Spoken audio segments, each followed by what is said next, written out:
Hi, everyone. My name is Kyle Brumbaugh. I am currently the Director of Educational Innovation and Information Services at Presentation High School in San Jose, California. And I'm also an adjunct faculty member at Foothill College in Los Altos, California, where I work in the Krause Center for Innovation, teaching all kinds of tech courses to teachers around the state. So I'd like to welcome you to this session of the Future Ready Schools School Leadership Summit. Just to kind of get started, you'll see the first slide here with some of our sponsors with Learning Revolution and then the Future Ready Schools logo. But we also have our main leadership partner is TCAL, or you can get to their website at portical.org. A great California organization. And they also do, I know, some work in Arkansas as well with administrators and really getting administrators to use technology in really powerful ways in their schools. And some of our other partners, which you can see here, which there are many of, including Q, ISTE, Common Sense Media, SEPA, and some of these others that you see here. These people are what makes a program like this possible, and we really appreciate their support in bringing a program like this out to everyone and being able to share it with you in this format. So without much further ado, I kind of want to get going. So this session is kind of titled Moving Off the Stage and really talking about one-to-one learning environments. And I'll kind of interject some things that we've done. The school that I'm currently working at, Presentation High School, is a one-to-one learning environment with iPads. We've done a pilot in the 13-14 school year, and in the 14-15 school year, we went to a full school one-to-one rollout and kind of talk about some of those things that have happened and how teaching and learning has really changed here at Presentation. If you'd like to have a copy of the slides, you can see in the lower right-hand corner, there's a link right there. There's a bit.ly link, bit.ly/F,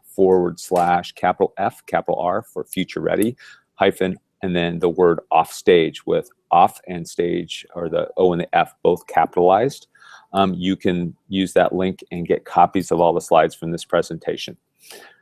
So this is kind of the mantra that I work from as an educator. I spent 20 years as a classroom teacher and years after that as an administrator. And now I work basically as a technology administrator and someone who provides professional learning programs to teachers at the school I work at and to others around the state. So to me, this is a big thing, this whole idea of, teaching 30 years versus teaching 1 year 30 times. And we really need to kind of move away from that paradigm where it's the same thing year after year, and really get people to look at professional learning and professional growth as something that is never ending, that they're lifelong learners. And to kind of dive into that, curriculum have to be trained to be, they're trained to be experts in their content areas. That's what we all went to school. I started as a history teacher. I have a degree in history. But because of that, lecture's still the most prevalent way teachers impart content. And so I found this slide, and I thought that this was a really great slide, talking about that we don't need to impart what we know, but our role as teachers has really changed to be that person off the stage and really helping students become or finding the content for themselves or teaching themselves. And we're there as a guide for that process of self-discovery that students go through. And so as we talk about shifting the curriculum about that, we look at this kind of learning pyramid, and that lecture only has 5% retention rate, and we really want to try to get into those methods that are further down in this pyramid, where that group discussion, the practice by doing, and the teaching others, we want to get those high leverage kind of opportunities.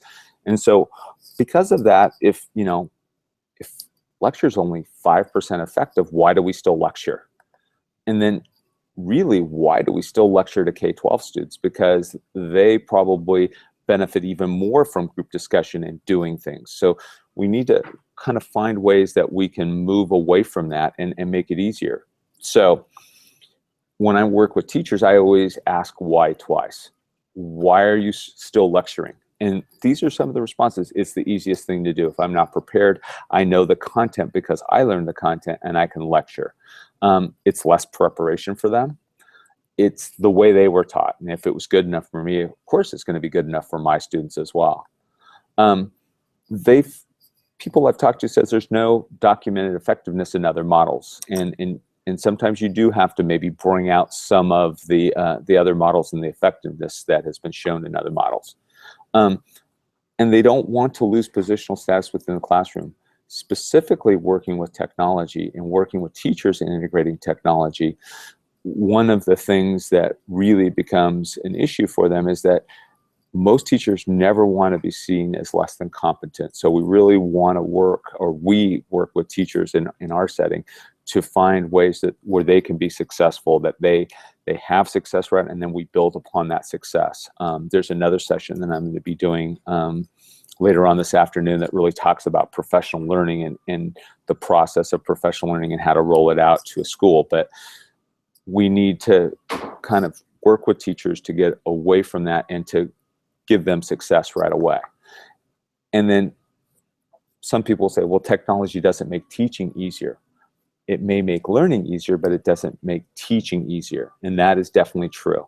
Technology, at least initially, and there's videos that I can share with you that we did with our staff, is that we had our staff who'd been in the classroom 10, 12 years, some of them, and they came back and said they felt like they were a first-year teacher again, and that you needed to really kind of take that on if you're going to kind of go headlong into integrating technology in your classroom, that there's a lot of skills that are different. And I just kind of threw up Seth Godin's book, The Dip, where it talks about the implementation dip. When you start using technology in your classroom, there is going to be a little dip in effectiveness. There's some things that I can share with you from a professional development standpoint, talking about anytime you introduce a new technology, you want to make sure you build in play time with the students, give them time to play with it so that they don't feel like they're immediately being assessed with a tool and they really don't understand the tool. So other things like that really make the process much easier in integrating technology and really kind of puts the teacher now more at ease. And we start talking about instruction now, though, we get into that Bloom's taxonomy pyramid. We want to get into those higher level thinking skills, so that analysis, evaluating, creation, that really are those high leverage kind of activities. And how do we get there? Technology really gives us the chance to get to those high leverage activities in the upper part of the pyramid. We also need to focus on student engagement. I mean, student engagement is really the key. I mean, if they're not engaged, you're not going to be able to teach them. So what things can we do as teachers to really increase that engagement piece? As a teacher, I would encourage you to start to develop some constructionist teaching strategies. So strategies where students are actually constructing something, that there is something to show, that there is some tangible byproduct or artifact of the learning that they have done. The studies that I've been able to pull from is that when students actually create something, that level, that depth of learning is much greater than if it's just something that they've studied from a book or written down. It's that idea of getting all of those multiple learning strategies or learning modalities, so that auditory, visual, kinesthetic, all of those together at the same time, that really deepens that learning. And then the other part was, and I'll talk about this a little bit more in depth, is that as you move from what I would refer as from an analog classroom where students are writing out papers and they're turning in a hard copy of a paper, whether it's handwritten or typewritten, you're going to need, and you're going to move to a digital product that you're going to collect, whether it is a paper that you're just going to collect a digital copy of, or a podcast, a video, an image that they've highlighted or annotated.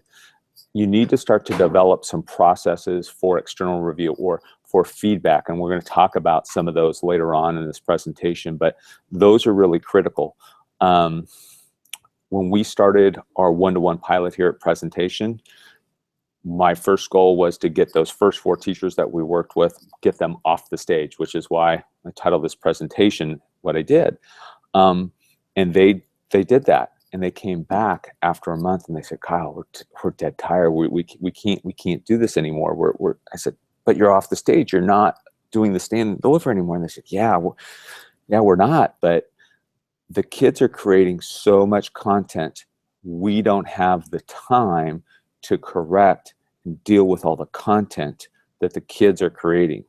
And so we then pivoted and said, okay, we're not going to have teachers evaluate all the content and provide feedback for all the content, and we're going to build that into what we're doing with the students. And then the second piece is that the first pass of a project shouldn't be the last pass of a project, that you should start to develop some iterative processes. So students create something, they receive some kind of feedback on that work product, and then they improve it. They go back and they take some feedback that they received either from the teacher, from their parents, from their peers, and modify what they've done to really reflect the feedback that they've received. So the way I look at the differences between, or the analogies that I'd like to kind of put out for you, is this idea of tree versus mineshaft. So teaching in a classroom where you're going to have kids create content and you're going to have kids working in those upper 3 levels of blooms is that the first piece is a tree. And so you can see the new blooms, you can see the pyramid. This is actually, believe it or not, a napkin that I drew on while I was on a flight across country, where I just really looked at is, as students move up that pyramid, that idea of creation becomes a tree. So the tree really represents, it's a long-standing artifact of what the students have learned, but it is supported by all of the lower levels of Bloom's taxonomy. So those lower levels of knowledge and remembering, those actually become the roots and support what is visible to the outside world.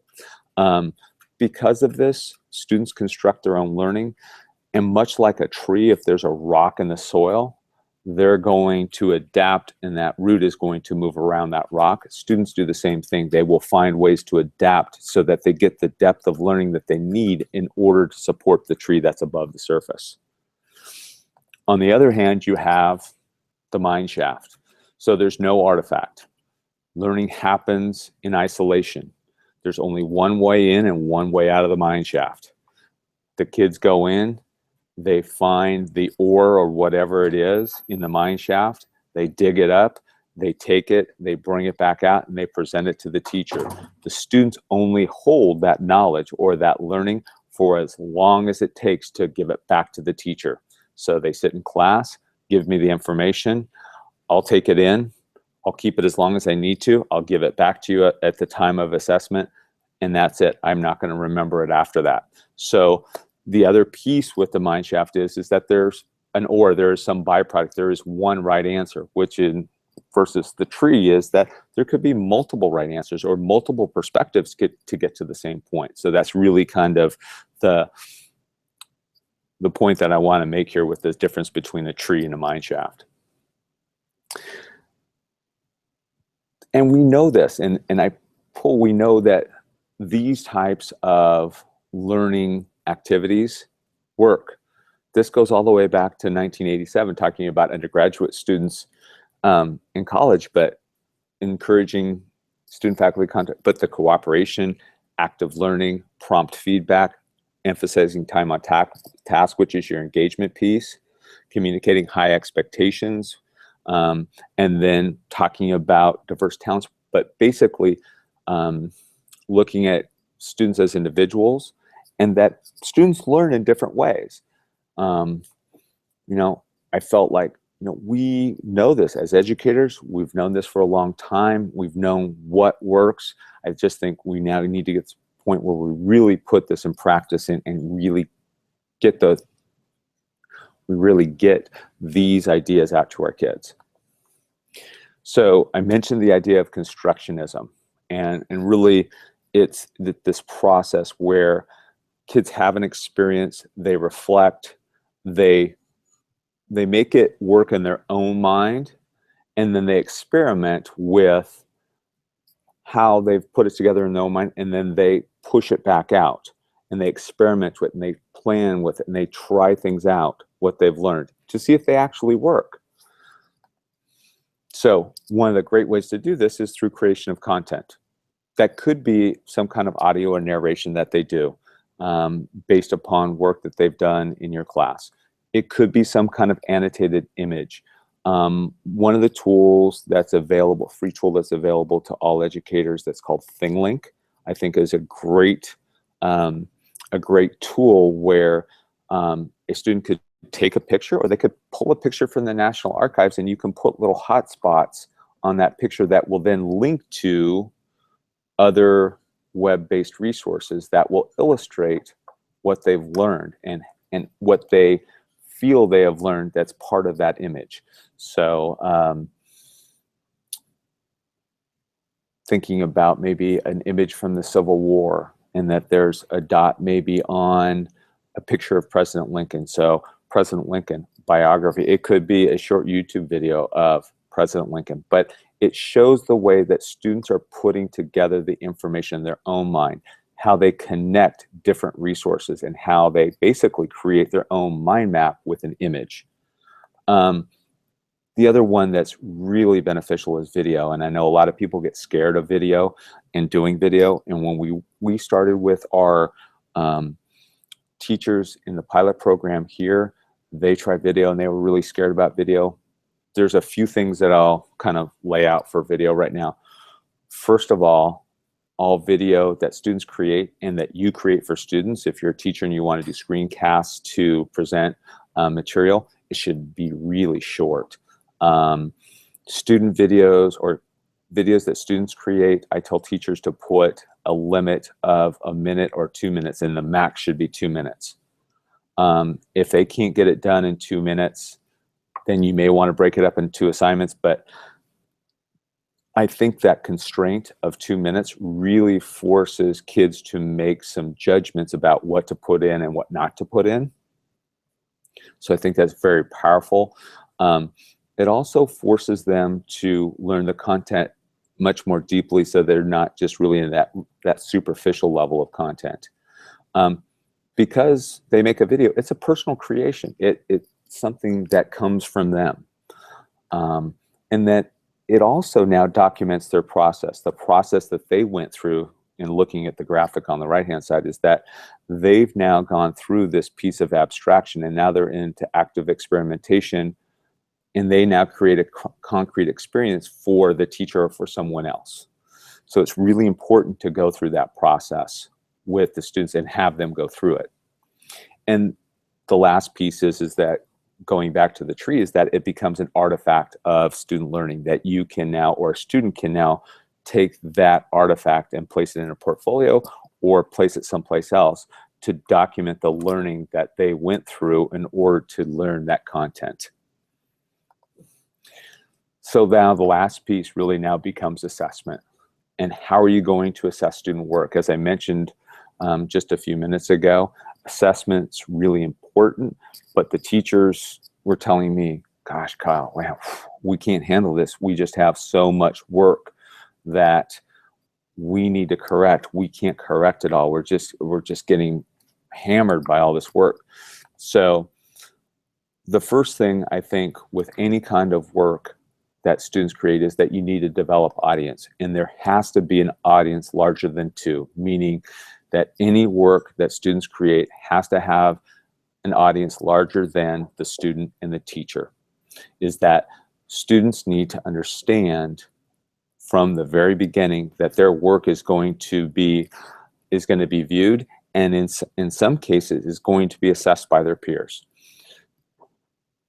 In those instances, students immediately will up their game because they understand that it is going to be shared with a wider audience. I wouldn't say, okay, do this, and then give it to peers, I'd start from the beginning and make sure that students know that their work is going to be shared in some way, shape, or form with a larger audience than just the teacher. So that kind of leads into the idea of peer review. Peer review can be carried out in a lot of different ways. I think there's ways that even with very young students, you can structure peer review in a way that is very powerful and meaningful and doesn't get personal. You can really set up some nice parameters for students, I would think, going down in the second and third grade with peer review. Now you have a traditional where you may write something out to a student or a peer saying, I liked your picture because of this, or I liked your essay for these reasons. It could end up being a critique, and we put some parameters on how to critique, and we actually teach students how to critique others' work. It could be a collaborative discussion. And one of the great tools that we found, and I know some of you may use a Socrative seminar, or another way to refer to it is the Harkness model, where you have a small group of students talking about a particular topic that's been taught in class.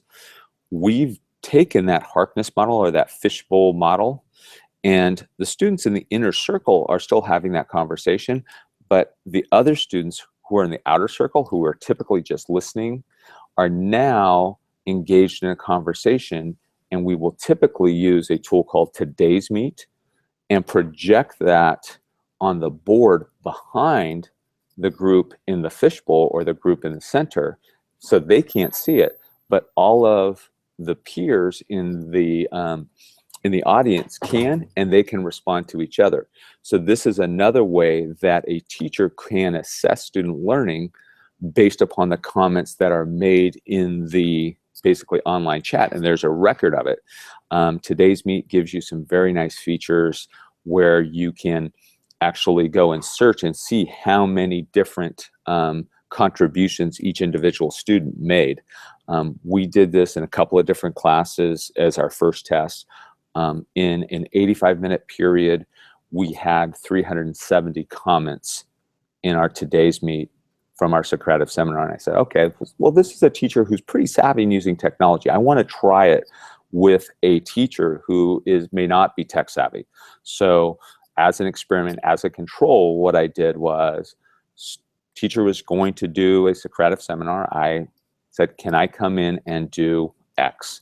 And what I did is I set up the Today's Meet. I put the web address for the Today's Meet on the board, had it projecting. I walked out of the classroom. I came back at the end of the period. That class, where I provided really no instruction on how to use the tool, had 220 comments in that 85-minute period on the Today's Meet. So I could go through and document, and I could see the entire discussion that went on in that class. So it's a very valuable tool used correctly.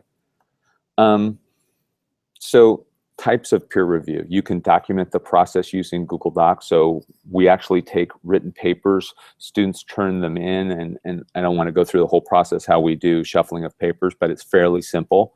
And one of the real quick ways we do it is we say it's 2 stars and a wish. At the end of it, we say, what 2 things did this person do well, and what's 1 thing you wish they would have done?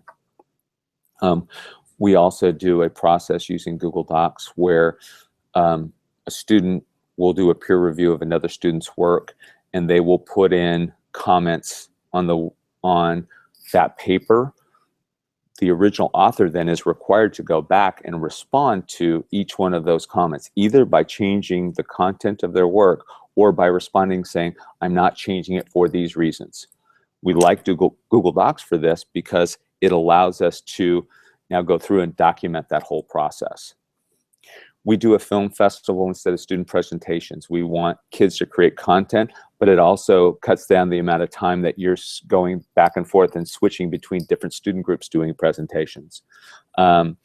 We document student critiques using a Google form, so we provide that rubric, and then we do the collaborative discussion using Today's Meet that I mentioned. So the assessment process, really, we use a process I refer to as the 5 R's. So the rubric that tells them what's expected of them, what the standards are, that they're going to write, they're going to create something, they're going to review, there's going to be some kind of review. It's going to be either peer or parent. There's going to be a revision now, and then there's a documentation of that revision, and then they're going to reflect after it's over on what they learned from the process. So real quickly, that's a real tight and easy way to go through the whole process. And now, how is this all possible? So I've kind of really given you all the pedagogy that's connected in this, but none of this works unless the technology works. And if you have the right hardware and you have the right networks to make it all work. What we've had a lot of, we had a lot of initial challenges, and we were able to correct some of those challenges. But I think rather than saying technology, hardware, and networks, I really want to kind of change that to the technology and the networks need to be global, mobile, ubiquitous, and cheap. And the picture on the right-hand side of your screen is of Clay Shirky, who was the one who coined that phrase in his first book back about 7 or 8 years ago called Here Comes Everybody. And it's the idea that technology needs to be open and available. So it kind of fits into that global and mobile, that they have access to all of the global resources that are out there. At our site, we filter very little because we want them to be able to have access to basically the information of the world. We also, our one-to-one device, our iPads, but that could just as well be an Android tablet or a Chromebook. But we really want that device and the technology that our students and our teachers use to be very mobile. We really don't want to have a lot of things that are tied to a classroom. The hardware, it should be digital, which is pretty basic, but we also want it to be easily repaired or replaced. That kind of puts us in that realm of an iPad or an Android tablet or a Chromebook, where if we have issues with the device, we do a factory reset. And because we also use Google Docs, all of their data or all of their personal information is stored on the cloud, and the device really is just a shell. It's just a way to access their own content. So really the only repairs that we deal with in a hardware sense now become physical repairs, so glass breaks and those kinds of things, versus trying to troubleshoot the operating system or trying to troubleshoot Windows or OS X on an Apple platform. We do very little of that now. If it doesn't work within a couple of minutes of us going through the device, we do a factory reset, and we really work with kids in making sure that they do all the backups. Initially, some students didn't heed our advice about doing the backups in the way that we wanted them to, and they lost some data, but that word quickly got out. And then the last piece is that the networks need to be robust and wireless, that they have to be ubiquitous. My suggestion would be to buy as much bandwidth as your school or district can afford and get wireless access points out to as many locations as possible to make that access ubiquitous. So I kind of want to end up right there. My contact information is there. You can contact me via email or via Twitter. We'll open to hear back from anyone. And with that, I think I hit it just about the right time. And there is a survey that the Future Ready folks would like you to take at learningrevolution.com/survey. And then you can also use the 2 hashtags out on Twitter to talk about what you've learned. And thank you all very much for listening in.